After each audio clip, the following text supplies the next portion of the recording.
Hello students, तो कैसे हैं आप सब। मैं सत्यम प्रशांत कौशल आ गया हूं क्लास 11 फिजिक्स का ग्रेविटेशन वाले चैप्टर का एक नया लेक्चर लेके, जिसमें मैं आज आपको पढ़ाऊंगा principle of superposition.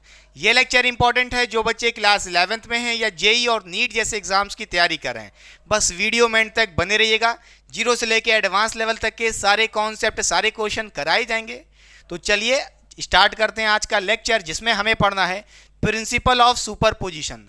I hope आपने मेरा प्रीवियस लेक्चर तो पढ़ा ही होगा, जिसमें मैंने आपको पढ़ाया था न्यूटन्स लॉज ऑफ ग्रेविटेशन। ये उस लेक्चर का ही सेकंड लेक्चर है, जिसमें हम लोग डिटेल में पढ़ेंगे जब हमारे पास डिफरेंट मासेस हों, जब कई सारे मासेस हों, m1, m2, m3, तो उन मासेस के आपस में कैसे ग्रेविटेशनल फोर्स एक्ट करता है वो हम प्रिंसिपल ऑफ सुपरपोजिशन से जानेंगे। आइए समझते हैं प्रिंसिपल ऑफ सुपरपोजिशन क्या कहता है। तो ध्यान से देखिए बेटा, मान लीजिए हमारे पास यूनिवर्स में कई तरह के डिफरेंट मासेस हैं।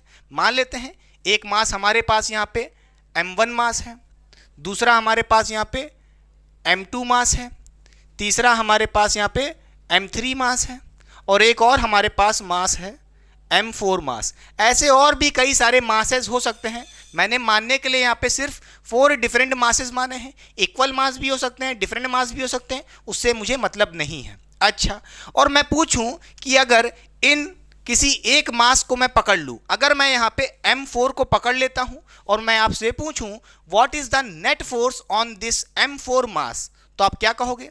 आप यहां से कहोगे net force on this m4 मास क्या होगा, जरा ध्यान से बताइए बेटा।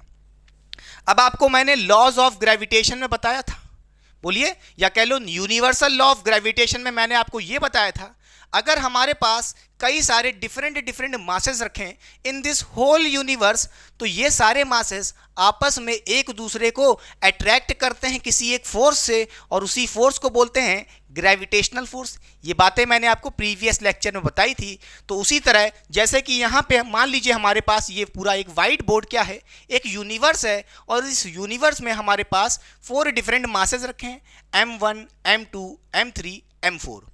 हमें net force on this m4 निकालना है। तो क्या करेंगे? आपको पता है ये सारे के सारे मासेस आपस में एक दूसरे को अट्रैक्ट कर रहे होंगे, हाँ या ना?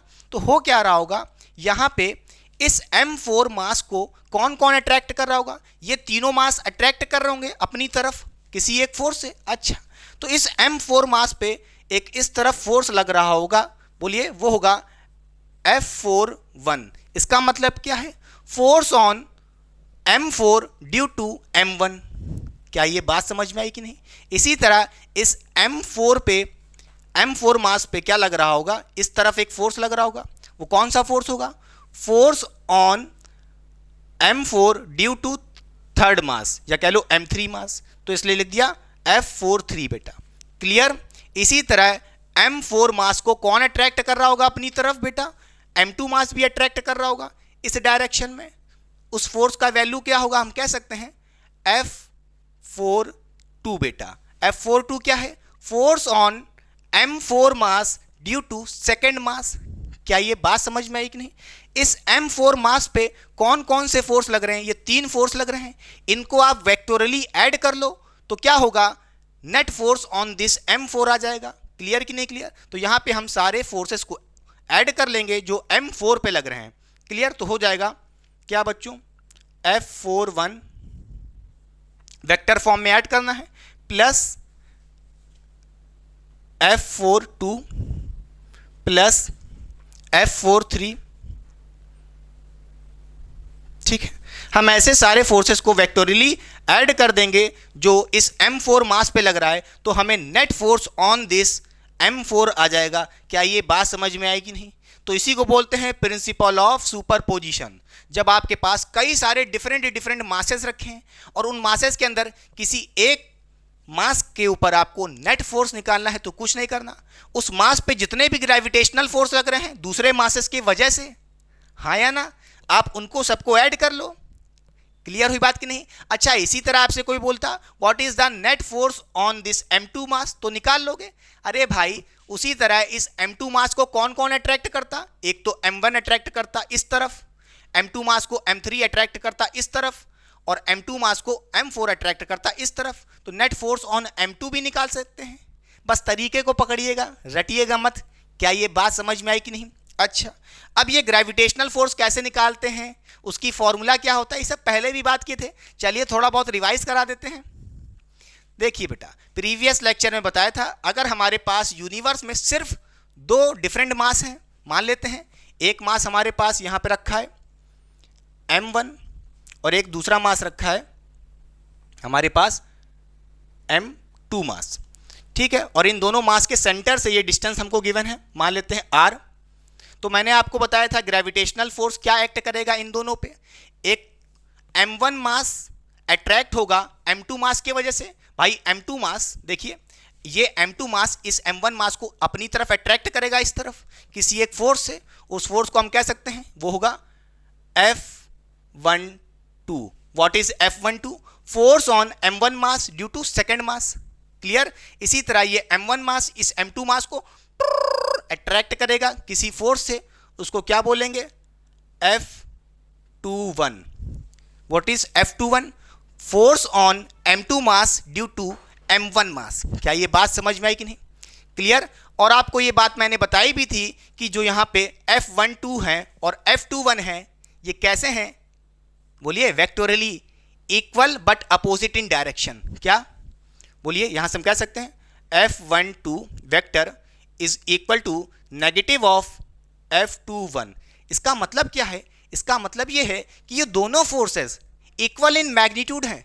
दोनों फोर्स यानी कि m1 इस m2 मास को जिस फोर्स से अट्रैक्ट कर रहा होगा, उसी फोर्स से m2 मास इस m1 मास को अपनी तरफ अट्रैक्ट कर रहा होगा, बस दोनों का डायरेक्शन अलग है। यहां पे ये नेगेटिव साइन क्या बता रहा है? दोनों वेक्टर अपोजिट इन डायरेक्शन है, और इक्वल क्या बता रहा है? मैग्नीट्यूड वाइज इक्वल है। क्लियर? तो यहां से हम कह सकते हैं कि दोनों पे जो फोर्स लग रहा है इक्वल इन मैग्नीट्यूड है बट अपोजिट इन डायरेक्शन है। अच्छा, इक्वल इन मैग्नीट्यूड है तो मान लेते हैं दोनों का कुछ मैग्नीट्यूड होगा, F मॉड के अंदर दिखा दिए, इनका कुछ मैग्नीट्यूड होगा। वो मैग्नीट्यूड कैसे निकालते हैं, उसका फॉर्मूला क्या होता है, वो तो आपने पढ़ा ही था। F इक्वल्स टू G क्या होता था? m1 m2 upon r square. बच्चों, दोनों मास के जो स्क्वायर, बोलिए जो डिस्टेंस होता था r, उसका स्क्वायर कर देते थे और दोनों मास का प्रोडक्ट कर देते थे, m1 m2 का मल्टीप्लीकेशन। क्या ये बात समझ में आई कि नहीं? पक्का? यहाँ पे g क्या होता था? ये हमारा यूनिवर्सल ग्रेविटेशनल कांस्टेंट होता था, इसकी वैल्यू फिक्स होती थी, वो होती थी 6.67 इंटू 10 की पावर -11 होती थी। बोलिए, क्लियर? पक्का? चलिए अब मैं जरा साइड हो रहा हूं और उस पर बेस्ड कई सारे क्वेश्चन करेंगे, तो चलिए पहले कॉपी कर लीजिए इसे। तो आइए बच्चों सॉल्व करते हैं क्वेश्चन नंबर 1 इस लेक्चर का। बहुत ही शानदार क्वेश्चन है। इस क्वेश्चन को सॉल्व करने के बाद आपके सारे कॉन्सेप्ट, सारे फंडामेंटल एकदम क्लियर हो जाएंगे रिगार्डिंग प्रिंसिपल ऑफ सुपरपोजिशन। तो ध्यान से देखिए, डायग्राम में हमको क्या गिवन है। डायग्राम में हमको यहाँ पे 3 मास का सिस्टम गिवन है। पहला मास स्मॉल m है, दूसरा मास भी स्मॉल m है, और तीसरा मास हमारे पास यहाँ पे 2m है। और ये तीनों मास के बीच का डिस्टेंस a है। सारे के सारे मासेस इक्वल डिस्टेंस पे रखे गए हैं, जैसा कि आपको दिख रहा होगा। इन दोनों मास के बीच का डिस्टेंस a है, इन दोनों मास के बीच का भी डिस्टेंस a है, और इन दोनों मास के बीच का भी डिस्टेंस a है। या आप सिंपली ये भी कह सकते हो कि आपके पास एक इक्विलेटरल ट्रायंगल है जिसकी साइड a है, और उस इक्विलेटरल ट्रायंगल के वर्टेक्स के ऊपर ये मासेस रखे गए हैं। क्या ये डायग्राम समझ में आया? तो चलिए सॉल्व करते हैं। क्वेश्चन हमसे क्या कह रहा है? Find net force on 2m mass and m मास। हमें सबसे पहले इस 2m मास के ऊपर नेट फोर्स निकालना है। भाई आपको पता है कि हमारे पास यहाँ पे 3 मास हैं। ये तीनों मासेस एक दूसरे को मस्त बढ़िया से अट्रैक्ट कर रहे होंगे। इन तीनों के बीच में बढ़िया सा अट्रैक्शन चल रहा होगा, प्यार वाला, हाँ या ना? तो देखिए बच्चों, होगा क्या, इस 2m मास को ये स्मॉल m मास अपनी तरफ अट्रैक्ट करेगा किसी F ग्रेविटेशनल फोर्स से, हाँ या ना? बोलिए बच्चों, क्या करेगा?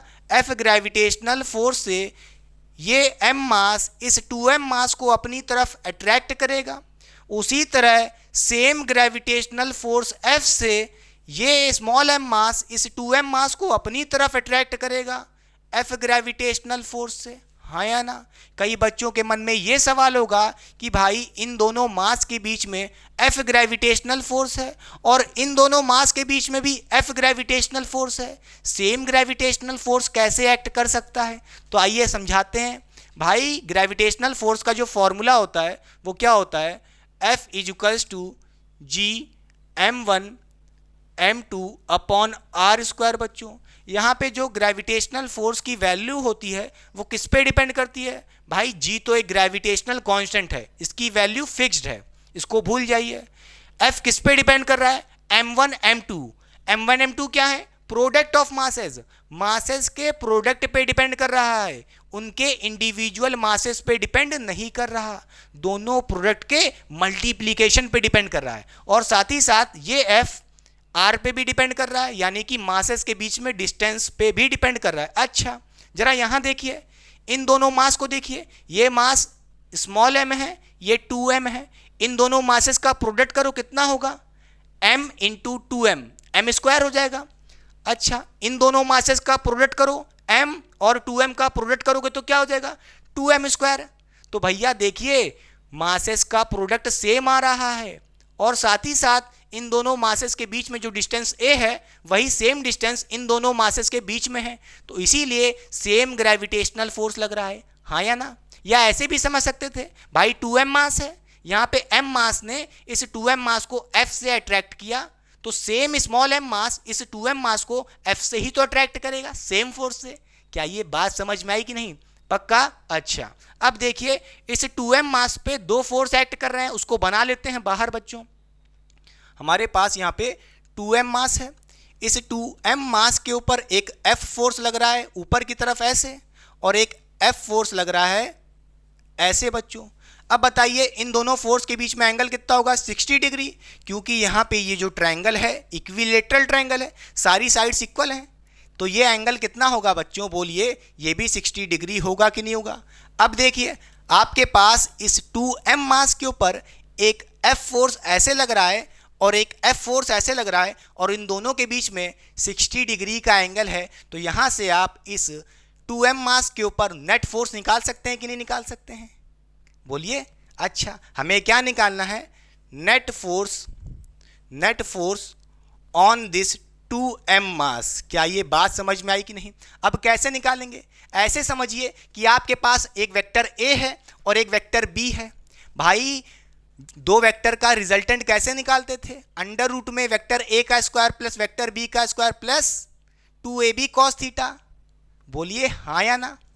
बोलिए ऐसे करते थे कि नहीं करते थे? या आपने रटा भी था कि भाई अगर हमारे पास दो इक्वल वेक्टर हैं, एक f और एक f, दो इक्वल वेक्टर, उनके बीच में 60 डिग्री का एंगल है, तो भैया उनका रिजल्टेंट क्या आता था? बोलिए नेट फोर्स कितना होगा?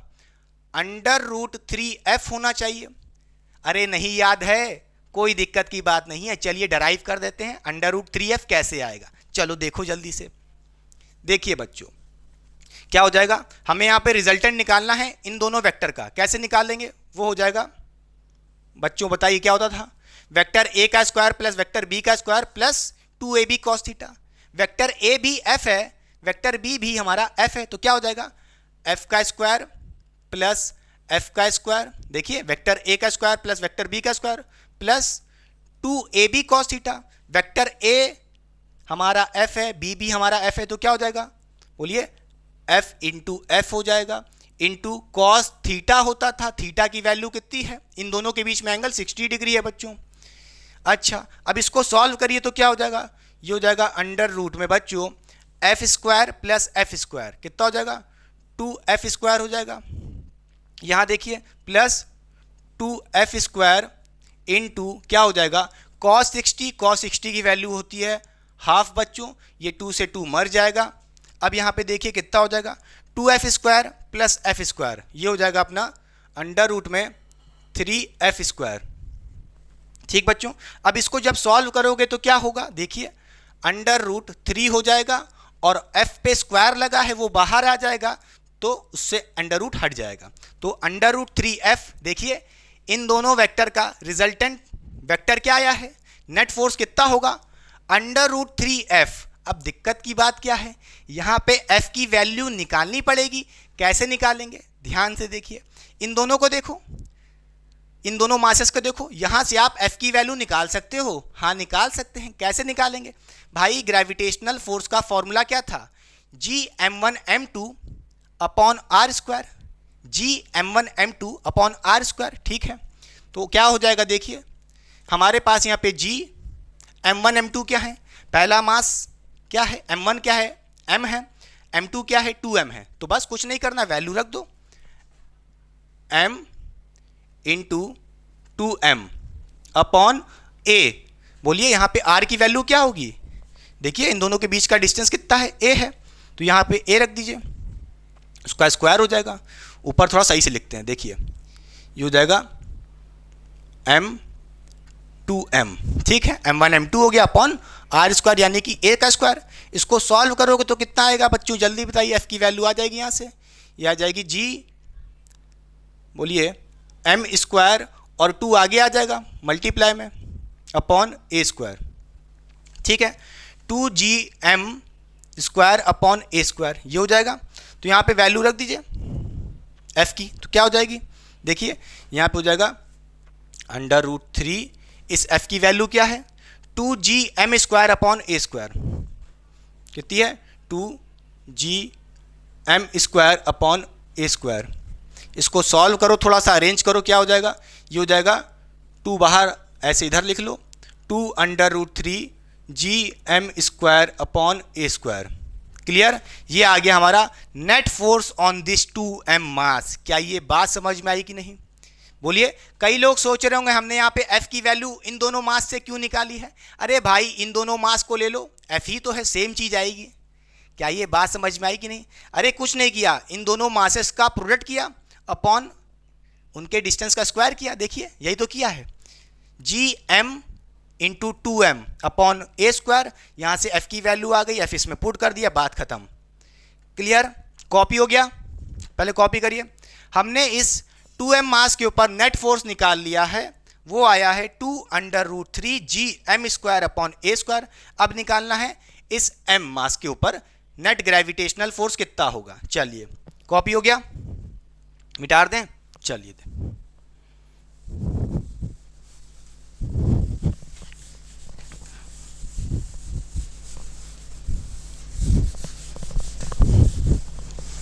आइए बच्चों देखते हैं ध्यान से।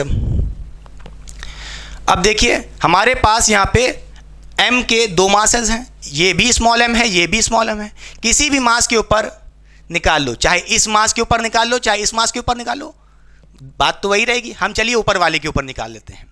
देखिए इस स्मॉल m मास को कौन कौन से मास अट्रैक्ट करेंगे? एक तो ये स्मॉल m मास इस m मास को अट्रैक्ट करेगा, हाँ या ना?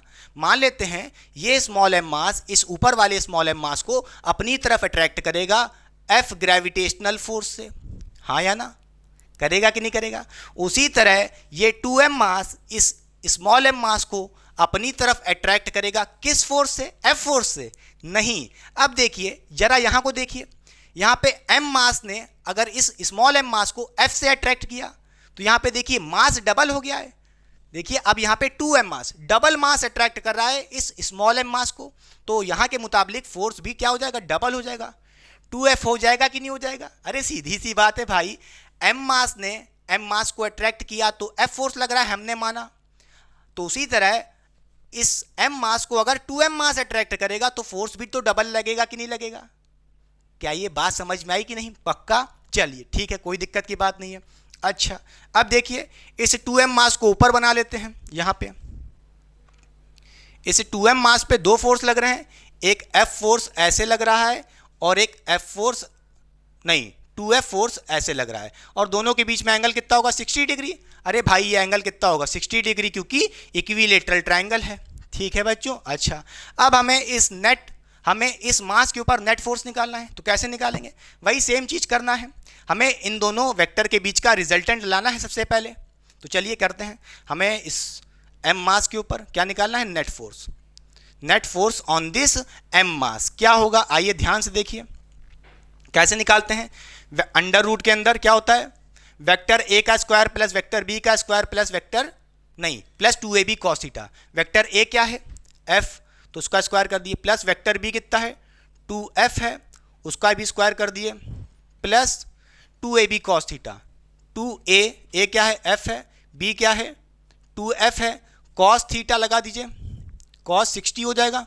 थीटा की वैल्यू कितनी है बच्चों, 60 है, रख दीजिए। अब इसको सॉल्व करिए जरा, क्या हो जाएगा अंडर रूट में, बताइए। F square plus 4f square plus कितना हो जाएगा, जरा ध्यान से देखिए, यहाँ पे हो जाएगा 2 इंटू 2 4 हो जाएगा और f स्क्वायर हो जाएगा, यहाँ पे भी 4f स्क्वायर हो जाएगा इंटू कॉस 60 कितना होता है, हाफ होता है, कॉस 60 कितना होता है, हाफ होता है। 2 से ये गया 1 जा, ये जाएगा 2 जा, ठीक है, ये ऊपर 2 है, समझो अंदर ही लिखा है। अच्छा अब देखिए क्या हो जाएगा यहाँ पे, F square plus 4f square plus 2f square कितना हो जाएगा, 7f स्क्वायर अंडर रूट में क्या हो जाएगा, अंडर रूट के अंदर 7f स्क्वायर हो जाएगा। अच्छा अब आगे सॉल्व करोगे तो क्या आएगा, इसकी वैल्यू देखिए, अंडर रूट में 7 रह जाएगा, f स्क्वायर है ये अंडर रूट से बाहर आ जाएगा और क्या हो जाएगा f, तो अंडर रूट 7f क्या होगा, इस m के ऊपर नेट फोर्स होगा, मगर उसके पहले हमें इस f की वैल्यू निकालनी पड़ेगी। अब f की वैल्यू कैसे निकालोगे, एक तो चाहो आप इन दोनों मास को पकड़ लो, m को, यहाँ से f की वैल्यू आ जाएगी। मगर आप सोच रहे होगे, किसी के मन में ये सवाल होगा कि भाई हम इन दोनों मास को भी तो पकड़ सकते थे, बोलिए, मगर यहाँ पे m और 2m मास है और इनके बीच में फोर्स क्या है, 2f है, तो 2f से निकाल तो सकते हो f की वैल्यू, कोई दिक्कत की बात नहीं है, मगर यहाँ पे सिंपली f है, निकाल सकते हैं। कैसे निकालेंगे भाई, फॉर्मूला क्या होता है, बोलिए, वो होता है Gm1 m2 upon r square. अब इन दोनों मास को देखिए, m और m, ठीक है, कैसे निकालेंगे, पहला मास m है, दूसरा मास भी m है, तो उन दोनों का प्रोडक्ट क्या हो जाएगा बच्चों, बोलिए, Gm1 m2 क्या हो जाएगा, m इंटू m हो जाएगा, और इन दोनों के बीच का डिस्टेंस देखिए a है, तो a का स्क्वायर हो गया। तो यहाँ से आप सॉल्व करोगे, f की वैल्यू निकाल लोगे, कितनी आ जाएगी, Gm square upon a square, ठीक है, f की वैल्यू आ गई, यहाँ पुट कर दो, अपना आंसर आ जाएगा, कितना बच्चों, अंडर रूट 7 इंटू एफ की वैल्यू कितनी है, बोलिए, Gm square upon a square, ये अपना आंसर आ गया है। हमने इस 2m मास के ऊपर नेट फोर्स निकाल लिया और इस m मास के ऊपर भी नेट फोर्स निकाल लिया, वो ये आया है। क्या ये क्वेश्चन समझ में आया अच्छे से, ये था हमारा प्रिंसिपल ऑफ सुपरपोजिशन, उस पर बेस्ड एक क्वेश्चन करा दिया। अब साइड और में पहले कॉपी करिए, फिर पढ़ते हैं नेक्स्ट चीज। तो आइए बच्चों सॉल्व करते हैं क्वेश्चन नंबर 2 इस लेक्चर का। बहुत ही शानदार क्वेश्चन है। इस क्वेश्चन को सॉल्व करने के बाद आपके सारे कॉन्सेप्ट एकदम क्लियर हो जाएंगे रिगार्डिंग ग्रेविटेशनल फोर्स बच्चों। और इस टाइप के क्वेश्चन आपके जेई और नीट जैसे एग्जाम्स में रीजनिंग टाइप के क्वेश्चन फॉर्म में पूछे जाते हैं। तो ध्यान से देखिए क्वेश्चन हमसे क्या कह रहा है। क्वेश्चन में हमको यहाँ पे दो डिफरेंट मास गिवन है, m1 m2, दोनों के बीच में डिस्टेंस स्मॉल r गिवन है और ये दोनों मासेस एक दूसरे को मस्त अट्रैक्ट कर रहे होंगे, इनके बीच में मस्त बढ़िया सा अट्रैक्शन चल रहा होगा। उस बेसिस पे हमसे क्वेश्चन में क्या कह रहा है, चूज मल्टीपल करेक्ट ऑप्शन। यहाँ पे हमको कई सारे ऑप्शन गिवन हैं और इन कई सारे ऑप्शन में से मल्टीपल ऑप्शन करेक्ट हो सकते हैं। तो चलिए सबसे पहले देखते हैं ऑप्शन नंबर ए करेक्ट है कि इनकरेक्ट है। ऑप्शन ए हमसे क्या कह रहा है, ध्यान से देखिए, F12 is equal to minus F21। तो चलिए सबसे पहले हम इन मासेस के ऊपर जो फोर्स एक्ट कर रहे हैं उसको रिप्रेजेंट कर देते हैं। होगा क्या, इस m1 मास को ये m2 मास अपनी तरफ अट्रैक्ट करेगा, किस ग्रेविटेशनल फोर्स से, वो होगा F12। F12 क्या है, force on m1 mass due to m2 mass. उसी तरह इस m2 मास को ये m1 मास अपनी तरफ अट्रैक्ट करेगा, किस ग्रेविटेशनल फोर्स से, F21। F21 क्या है, force on m2 mass due to m1 mass. Clear. और आपको मैंने स्टार्टिंग के ही लेक्चर में बताया था कि जो इन मासेस के ऊपर फोर्स एक्ट कर रहे हैं F12 और F21, इन दोनों फोर्स का मैग्नीट्यूड इक्वल होता है, हाँ या ना। अगर बात करें इन फोर्सेस की मैग्नीट्यूड की, क्या F12 vector is equal to F21 vector, इन दोनों फोर्स का मैग्नीट्यूड बात करें वो इक्वल होता है, बट डायरेक्शन अपोजिट होता है। देखिए, एक इस डायरेक्शन में है, एक इस डायरेक्शन में है, दोनों वेक्टर अपोजिट डायरेक्शन में है, इसलिए यहां पे नेगेटिव साइन लगा सकते हैं कि नहीं लगा सकते? हाँ या ना? क्लियर हुई बात की नहीं? हम यहां से ये कह सकते हैं कि जिस फोर्स से ये m1 इस m2 मास को अट्रैक्ट करेगा, उतने ही सेम मैग्नीट्यूड ऑफ फोर्स से ये m2 मास इस m1 मास को अपनी तरफ अट्रैक्ट करेगा। इसका मतलब ये है कि इन दोनों फोर्सेस का मैग्नीट्यूड इक्वल है, इसलिए यहां पे इक्वल लिखा है, बट अपोजिट इन डायरेक्शन है, अपोजिट इन डायरेक्शन है, इसलिए यहां पे नेगेटिव लिखा है। उस हिसाब से हम कह सकते हैं ऑप्शन नंबर ए करेक्ट है। अगर किसी को अभी भी विश्वास नहीं हो रहा तो चलिए प्रूफ कर देते हैं, उसमें कोई दिक्कत की बात नहीं है। देखिए भाई, इस m1 मास पे कौन सा फोर्स एक्ट कर रहा है? F12। तो चलिए देखते हैं इसका वैल्यू क्या होगा, F12 वेक्टर। तो देखिए, हम यहां पे ग्रेविटेशनल फोर्स का मैग्नीट्यूड कैसे निकालते हैं? G m1 m2 upon R square. तो यहां से कहेंगे G m1 m2 upon R square. बच्चों, दोनों मासेस का प्रोडक्ट किए और डिवाइड कर दिए डिस्टेंस के स्क्वायर से। बच्चों, खत्म बात। ये आ गया F12 फोर्स का मैग्नीट्यूड। हमें यहां पे यूनिट वेक्टर भी तो चाहिए होगा डायरेक्शन के लिए। भाई मैग्नीट्यूड ये है, डायरेक्शन क्या होगा इस F12 का? बेटा ये किस डायरेक्शन में है?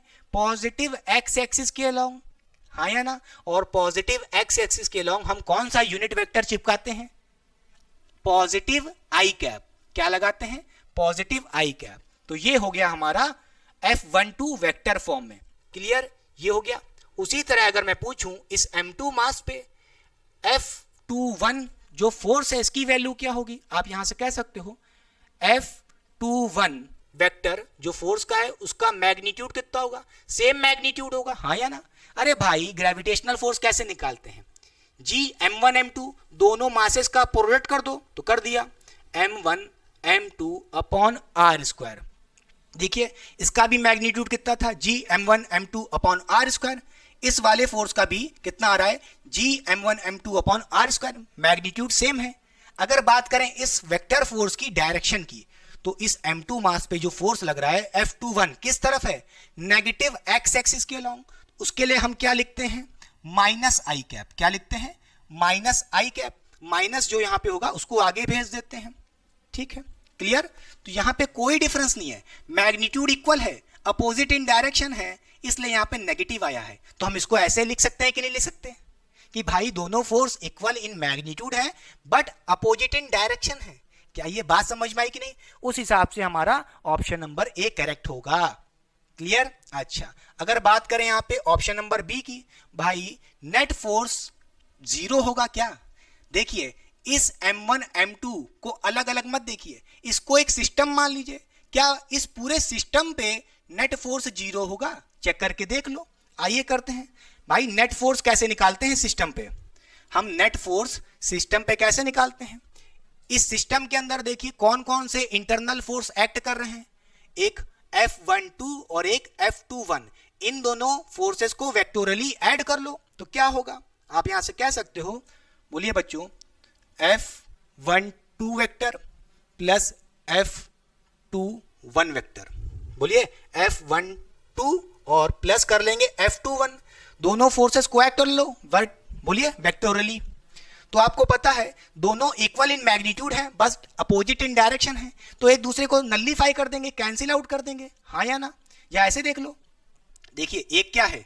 G m1 m2 upon R square positive में, और दूसरा negative G m1 m2 upon R square. Add करोगे भाई 0 हो जाएगा। तो यहां से हम कह सकते हैं नेट फोर्स हमारा 0 आएगा इस पूरे सिस्टम पे।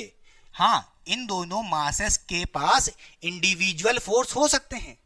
मैं यहां पे इस सिस्टम की नेट फोर्स की बात कर रहा हूं, सिस्टम की नेट फोर्स की। क्लियर? मैं नेट फोर्स 0 हो रहा है किसका? इंडिविजुअल मासेस का नहीं, सिस्टम का बच्चों। क्या? सिस्टम का नेट फोर्स। क्लियर? तो हम कह सकते हैं ये ऑप्शन नंबर बी भी करेक्ट होगा। या आप सिंपली ऐसे देखो भाई, m1 इधर है, m2 इधर है, दोनों पे सेम मैग्नीट्यूड ऑफ फोर्स लग रहा है, अपोजिट इन डायरेक्शन है, एक दूसरे को कैंसिल आउट कर देंगे और इस सिस्टम के ऊपर नेट फोर्स 0 आना है, ये तो होना ही है। क्लियर? अच्छा बच्चों, अब क्वेश्चन में देखिए हमसे क्या कह रहा है, सी ऑप्शन क्या कह रहा है, बोलिए। एक्सेलेरेशन की बात कर रहा है, acceleration a12 is equal to minus a21। चलिए सबसे पहले इन मासेस के ऊपर एक्सेलेरेशन भी लगाना पड़ेगा। बोलिए इन मासेस के ऊपर अगर फोर्स एक्ट करेगा तो इन मासेस के पास एक्सेलेरेशन भी तो आएगा, हाँ या ना भाई। अगर इनके पास फोर्स आएगा तो एक्सेलेरेशन भी तो आएगा, हाँ या ना। तो देखिए इस m1 के पास क्या फोर्स लग रहा है, F12, जिसके वजह से इसके पास एक एक्सेलेरेशन आएगा A12। उसी तरह इस M2 मास पे एक फोर्स लग रहा है F21 और इसके पास क्या आएगा, एक एक्सेलेरेशन, जिसको हम लिख सकते हैं, बोलिए A21 बच्चों। क्लियर। अच्छा अब जरा ध्यान से सुनिए, क्या ये दोनों एक्सेलेरेशन इक्वल इन मैग्नीट्यूड होंगे और अपोजिट इन डायरेक्शन होंगे? अरे भाई ये सी ऑप्शन क्या कहना चाहता है, A12 is equal to minus A21। इसका मतलब क्या है, इसका मतलब यही तो है। आपसे ये पूछ रहा है क्या दोनों मासेस पे एक्सेलेरेशन का मैग्नीट्यूड इक्वल है और अपोजिट इन डायरेक्शन है, यही तो पूछ रहा है। तो ध्यान से देखिए, क्या ये सही होगा? नहीं होगा। ये ऑप्शन गलत क्यों होगा, आइए बताते हैं। पहले चलिए एक तो आपको थ्योरेटिकल बताते हैं, फिर प्रूफ करके बताएंगे। देखिए मान लीजिए ये हमारे दोनों मासेस एक डिफरेंट मास है, M1 M2 का मास की वैल्यू अलग अलग होगी। हम मान लेते हैं इस M2 मास पे, इस M2 मास का वैल्यू बड़ा है, ये M2 मास एक बहुत बड़ा मास है और ये M1 मास एक बहुत छोटा सा मास है। दोनों मास पे सेम मैग्नीट्यूड ऑफ फोर्स लग रहा है, कोई दिक्कत की बात नहीं है। मगर ये M2 मास बहुत बड़ा है, इस पे फोर्स जो लग रहा है वो भाई दोनों मासेस पे इक्वल फोर्स लग रहा है। मगर M2 मास बड़ा है तो भाई उस पे फोर्स लगने के वजह से एक्सेलेरेशन उसका बहुत थोड़ा सा होगा, और M1 मास बहुत छोटा है, उस पे फोर्स लगने की वजह से उसका एक्सेलरेशन बहुत ज्यादा होगा। ऐसे समझो कि ये M2 मास बहुत बड़ा है, ठीक। तो भाई जो इसका एक्सेलरेशन होगा मूव करने का वो बहुत कम होगा, क्योंकि बहुत बड़ा मास है। M1 मास बहुत छोटा है मान लिया मैंने, तो भाई इसका एक्सेलरेशन बहुत ज्यादा का। क्लियर। भले ही दोनों मास पे मैग्नीट्यूड ऑफ फोर्स सेम है, मगर अगर मान लो M2 मास बड़ा होता तो ये बहुत धीरे धीरे एक्सेलेरेट करता, और ये M1 मास बहुत छोटा होता, बहुत तेज एक्सेलेरेट करता। इसका मतलब ये है इन दोनों मासेस का एक्सेलरेशन का मैग्नीट्यूड इक्वल नहीं होगा, हाँ या ना। हाँ अपोजिट इन डायरेक्शन है, नेगेटिव साइन तो कोई दिक्कत की बात नहीं है, मगर मैग्नीट्यूड वाइज इक्वल नहीं होंगे। क्लियर। इसलिए ये ऑप्शन नंबर सी गलत है। ऐसा क्यों कह रहे, आइए इसको प्रूव भी कर देते हैं। चलिए देखिए, अगर हम बात करें एक्सेलरेशन की, तो एक्सेलरेशन कैसे निकालते हैं बच्चों, ये बताइए। वो होता है फोर्स अपॉन मास बच्चों। अरे फोर्स इक्वल टू क्या होता है, ma। यहां से एक्सेलरेशन क्या हो जाएगा, F अपॉन m, ठीक है। हमें यहाँ पे किसका एक्सेलरेशन निकालना है, सबसे पहले इस M1 मास का एक्सेलरेशन निकालना है। तो यहां पे लिख लीजिए क्या, A12 बच्चों, क्या लिख लीजिए A12। तो इस पे फोर्स क्या लग रहा है, F12। यहाँ पे फोर्स कौन सा हो जाएगा, F12, और मास कौन सा है, M1, ठीक। अब कुछ नहीं करना आपको, यहाँ पे बस F12 की वैल्यू यहाँ पे रख दीजिए। कितनी है, बोलिए कितनी है, बोलिए Gm1 M2 upon R square. कितनी है, Gm1 M2 upon R square. यहाँ पे आपने F12 की वैल्यू रख दी और नीचे मास से भी डिवाइड करना है, M1 से। ये M1 कैंसिल हो जाएगा, ठीक है बच्चों। क्लियर। अच्छा यहाँ पे देखिए यूनिट वेक्टर भी था आई कैप, यहाँ पे लिख दीजिए आई कैप, ठीक है। वेक्टर फॉर्म की बात कर रहे हैं, वेक्टर लगा लीजिए। अच्छा यहाँ से आप कह दोगे A12 acceleration on M1 mass क्या होगा, कितना आया देखिए, Gm2 upon R square, Gm2 upon R square I cap, ठीक है। इस M1 मास पे क्या एक्सेलरेशन आ रहा है, ये आ रहा है। अब बात करें जरा यहाँ पे M2 मास के ऊपर क्या एक्सेलरेशन लग रहा है, A21। क्या लग रहा है, A21। तो इसके लिए क्या हो जाएगा, बोलिए फोर्स अपॉन मास, कौन सा फोर्स, F21 अपॉन M2। अरे force upon acceleration, force upon acceleration, F21 upon, बोलिए F21 upon mass, sorry F21 upon mass. तो भैया क्लियर। अच्छा F21 की वैल्यू कितनी है, जल्दी बताइए। ये है minus G M one M two upon R square I cap. कितनी है बोलिए, minus G M one M two upon R square और यहाँ पे आई कैप। M2 से डिवाइड भी करना पड़ेगा, M2 से M2 कैंसिल हो जाएगा, बचेगा क्या, यहां से आप कहोगे A21 की वैल्यू कितनी आ जाएगी, minus G M1 upon R square I cap. Clear. अब यहां पे जरा ध्यान से देखिए, A12 की वैल्यू कितनी आ रही है, G M2 upon R square I cap. ठीक है। A21 की वैल्यू क्या आ रही है, minus G M1 upon R square. देखिए एक में M2 है और एक में M1 है, तो भाई यहां पे दोनों मासेस का एक्सेलेरेशन अलग अलग आएगा। ऐसा क्यों कह रहे हैं, मान लो भाई इन दोनों मासेस का वैल्यू डिफरेंट हुआ, कोई भारी हुआ तो उसका एक्सेलेरेशन कम होगा, कोई छोटा हुआ उसका एक्सेलेरेशन तेज होगा, अलग अलग वैल्यू होगी, हाँ या ना। मगर डायरेक्शन अपोजिट होगा, इसलिए यहां पे आपको नेगेटिव तो दिख रहा है, मगर इक्वल नहीं होंगे मैग्नीट्यूड में। क्लियर, एकदम अच्छे समझा दिया।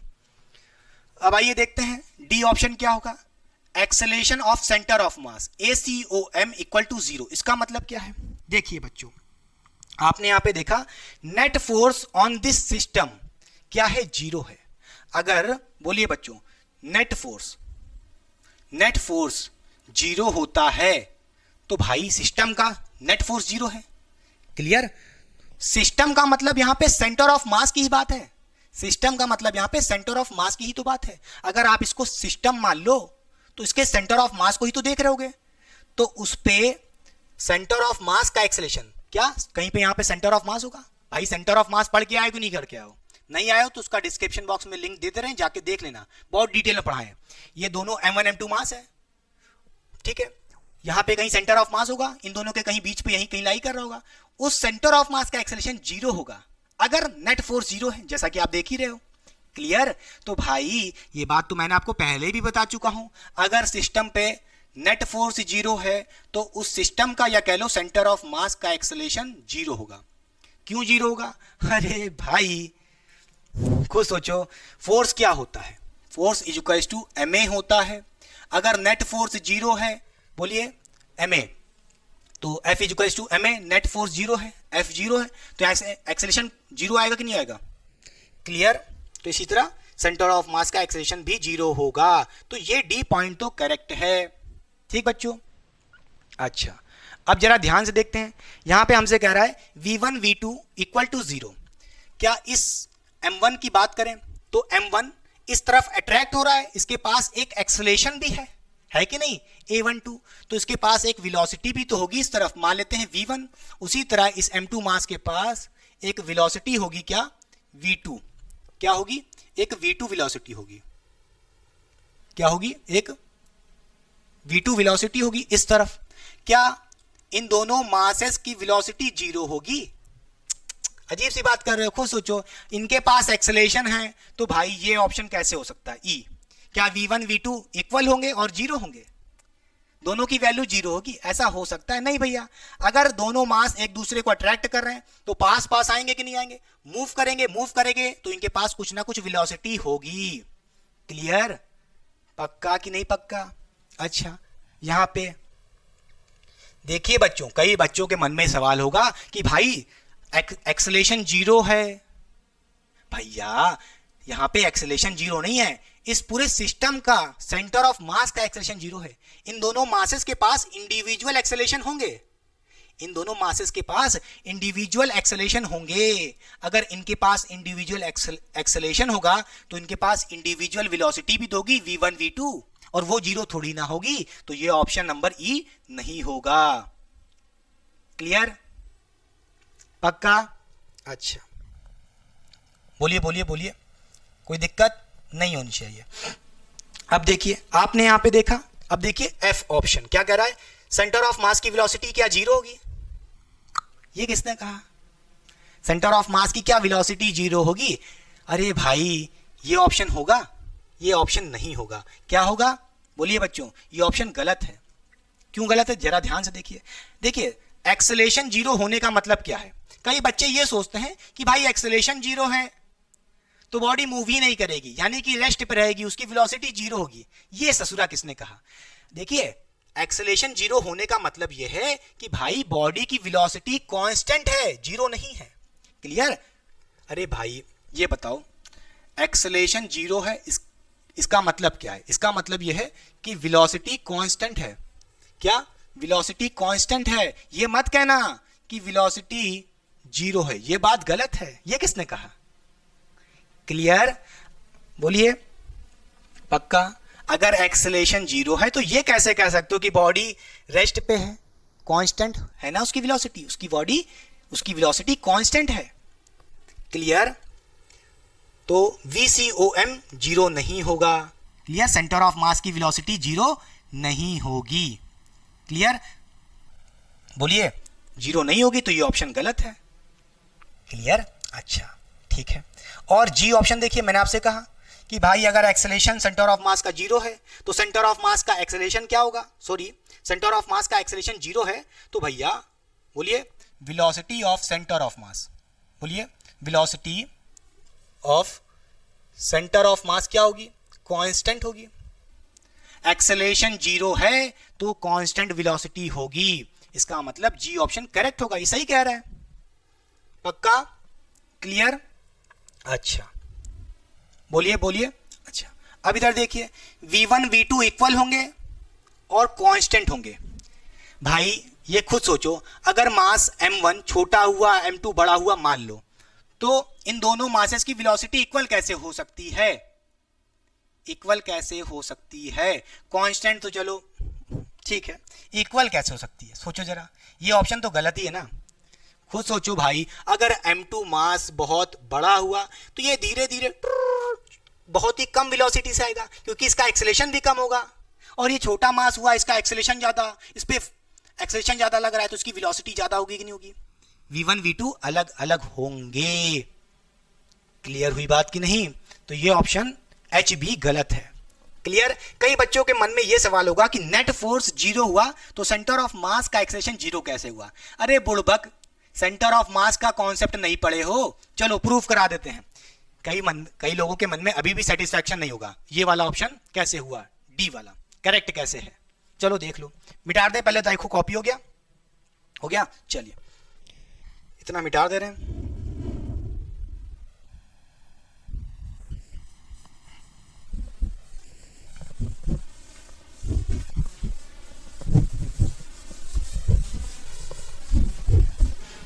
यहां पे एक्सेलरेशन की वैल्यू की जरूरत पड़ेगी। यहां पे क्या लिखा था?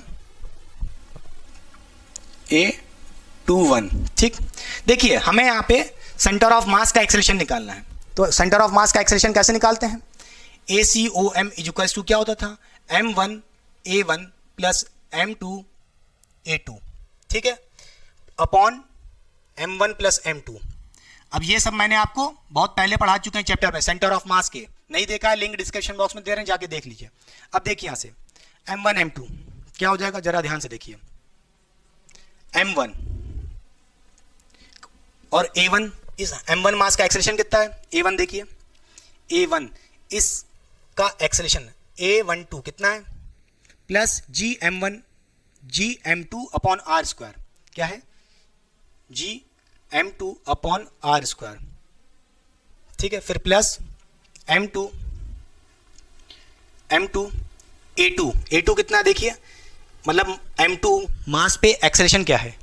A21 कितना है इसकी value? Minus GM1 upon R square, क्या होगा? Minus GM1 upon R square बच्चों, ठीक है, अपॉन M1 प्लस M2। अब देखिए यहां पे GM1 M2 upon R square है माइनस का, यहां पे GM1 M2 बोलिए आर स्क्वायर है पॉजिटिव का, तो ये कैंसिल हो जाएगा, तो जीरो आ जाएगा, और जीरो को M1 प्लस M2 से डिवाइड करोगे जीरो हो जाएगा। इसका मतलब क्या है? सेंटर ऑफ मास का एक्सेलरेशन जीरो आ रहा है। क्या ये बात समझ में आई कि नहीं? पक्का बोलिए बोलिए बोलिए। सब कुछ प्रूफ कर दिया डिटेल में, कुछ भी नहीं छोड़ा है।